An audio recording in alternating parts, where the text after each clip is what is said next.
You should call Pence an acrobat because he sure loves to dodge. This time he's refusing to say if he would pardon Trump.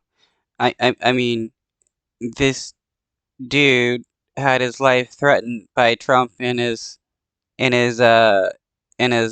supporters, and Pence won't even be like, no, I won't pardon him.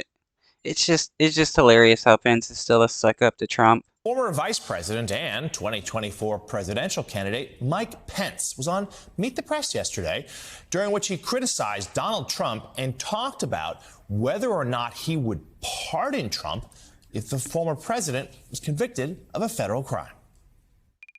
I just think the question is premature. I think we need to let the courts do their job and let this case work its way through our judicial system.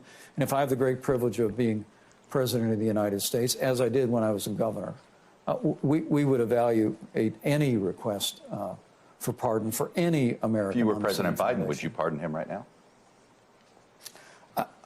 I just think this whole matter is incredibly divisive for the country.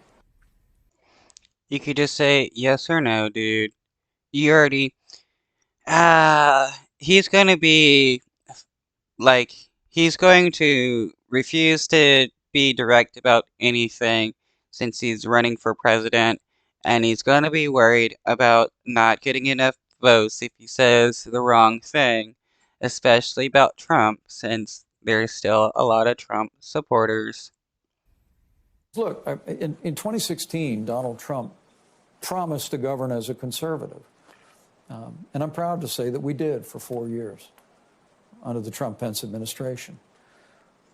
But he makes no such promise today. Not only has he been walking away from a clear commitment to the right to life, but look, we have a national debt the size of our nation's economy. Joe Biden's policy is insolvency. He won't even talk about the 70.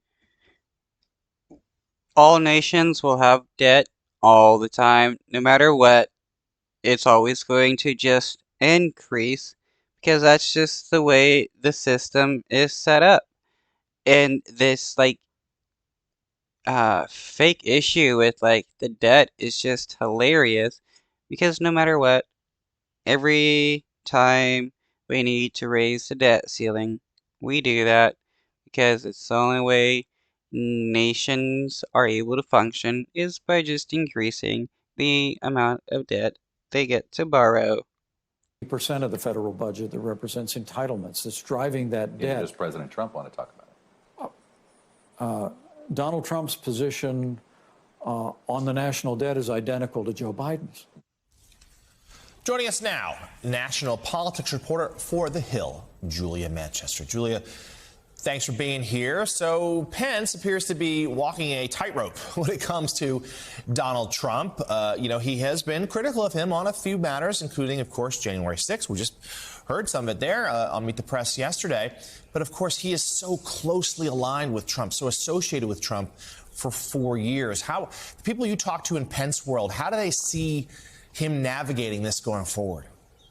You know, Jonathan, it's similar to the strategy, it seems, that Ron DeSantis's campaign is taking. You know, these two men are very similar to Donald Trump when it comes to their platforms and policies, but they need to differentiate themselves. And obviously, Vice President Pence needs to, because essentially him and Trump are sort of running on the same record. So in that clip, you heard Mike Pence talk about President Trump's, stance on abortion post his presidency. And that's something you're going to see. I think a lot of these other candidates try to take a shot at Donald Trump over. We know that abortion.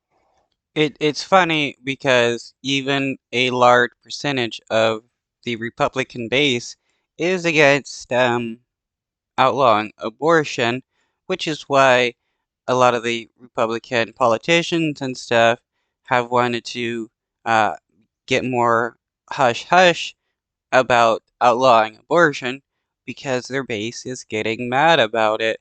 So it's funny that they're going to attack Trump about being more pro-abortion when that's just him pandering to the base. abortion access or anti-abortion measures are very important to Republican primary voters, particularly Republican caucus voters in Iowa. So that's going to be very key, I think, in painting Donald Trump as not necessarily a conservative. And for someone like Mike Pence, someone who's very closely aligned with evangelical voters and grassroots conservative voters, that's going to be pretty easy for him to do.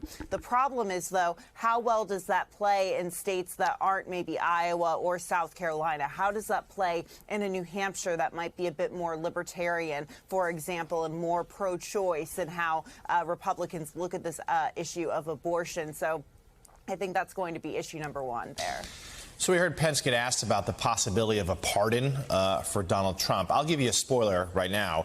President Biden is not going to preemptively pardon him. We can set that one aside. But it's become this sort of test, if you will, for a lot of the other Republican candidates, like to figure out how they respond. But I think some of them, and tell us what you're hearing, Julia, are also using it as a bit of an opportunity when asked this question. So tell us, how is the field discussing the possibility of a Trump pardon?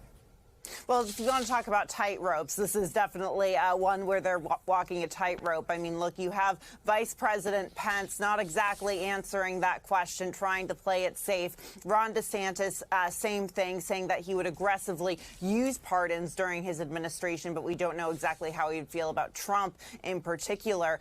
For someone like Vivek Ramaswamy, though, he was the one who started this talk about pardons last week when he had that press conference and urged the other 2024 contenders to pledge to pardon Trump.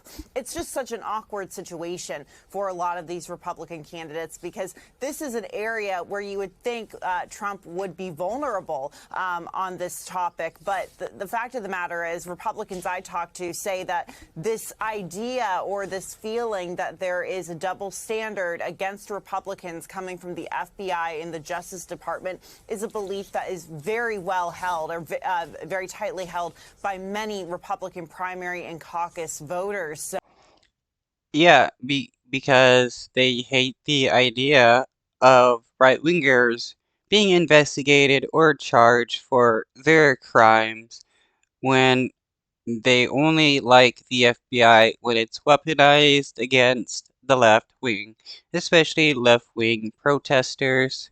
So it's something that I think you're going to hear potentially more candidates talk about in order to appeal to those voters, while at the same time not necessarily saying they're Team Trump.